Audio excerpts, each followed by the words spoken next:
their way in school fly for me. It might go slowly for them. For me, the years go really quickly, and I have a hard time keeping up. But you graduated in 2015, correct? Yes. Okay, so you did it in 4 years. And then he went to Ball State and studied broadcast journalism. He's very good. So if you don't know his name now, you will in a few years. Trust me, he's very, very good at what he does. So he's a natural in his field.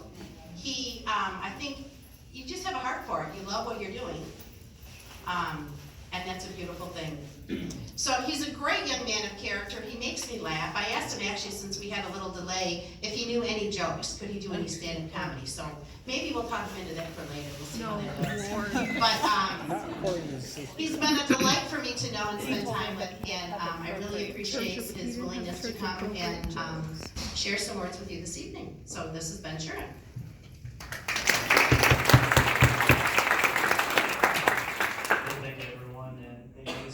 For having me here. It was an awesome introduction, and I'm honored to be selected to speak with you guys tonight. I don't know how much wisdom I have for you guys, but hopefully I help you guys out in some way or another. So like I said, my name is Ben Shuren, and I've been a parishioner at CTR for 15 years, along with my family back there in the last. Got to embarrass them too. They're trying to embarrass me all day. So yeah, I graduated from Ball State last month, the 4th of May, and with a dual degree in telecommunications and journalism. That's just fancy talk for broadcast journalism. They wanted to make us overqualified. But so I know the feeling you guys, you high school graduates, are going through. You know, you're super excited to be done with school. You're pumped that you don't have any more coursework, at least for right now. But you're also, you know, excited for that next chapter, but scared at the same time because there's a lot of unknowns that are coming into your life pretty soon. But make no mistake of it, it's probably the most exciting time of your life, and they definitely hype it up when it says college is the best 4 years, because you're going to grow as a person and you're going to have some amazing memories to look back for. So many of you are going out on your own for the first time in your life.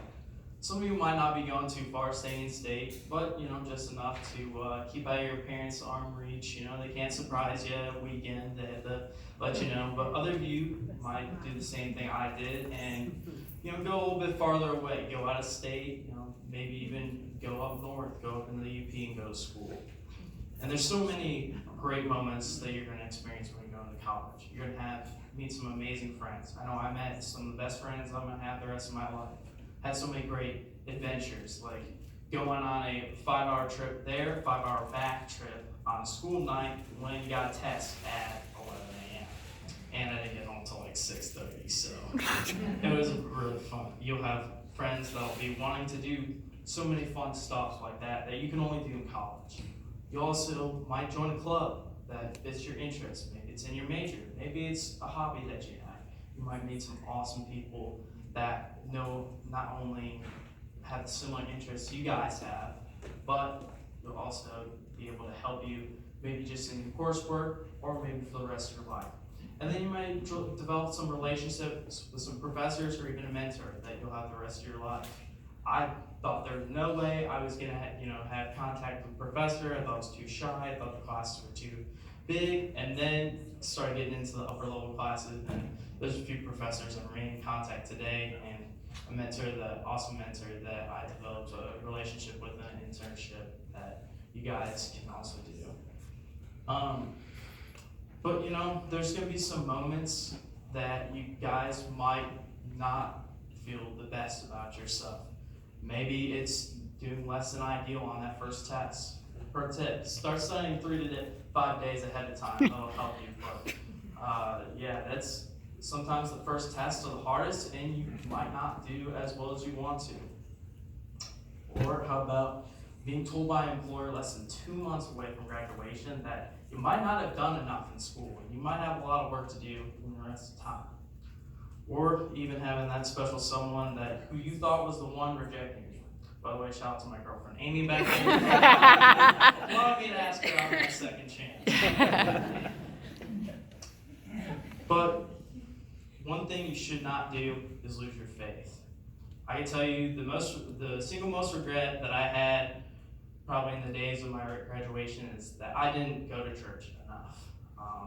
I'm not gonna lie, I probably spent way too many more nights at the chug than I did in church. And it's something I'm pretty embarrassed about. But I still never went away from my faith. Every night, I take 5 to 10 minutes to thank God for giving me an awesome day, for giving me some awesome life lessons, for giving me a good memory. And also, have to be able to pray for those who I know who are in need, and also to tell him that I do trust his plan, whether something might not be going my way, something might be going my way. Because Deuteronomy 31:8 says, "The Lord himself goes before you and will be with you. He will never leave you or forsake you. Do not be afraid, do not be discouraged." Like I said, it doesn't matter if you had the most amazing day on the planet or you had the worst day. God has a plan, and he's going to make everything that you do for the better. Going back to that interview story that I had with the employer, that was unfortunately true, and it was a very big shock to me. It was probably the lowest I had felt in my entire college career. But a couple days, I believe it was the day after graduation, I was sitting in Mass, and the priest read the Bible verse about the Jesus and the fishermen. Where the fishermen, initially cast their net, and no fish came in at first. But then Jesus told them, all right, go to the other side of the boat and cast your net over there. And so many fish were piling up that the net was almost breaking.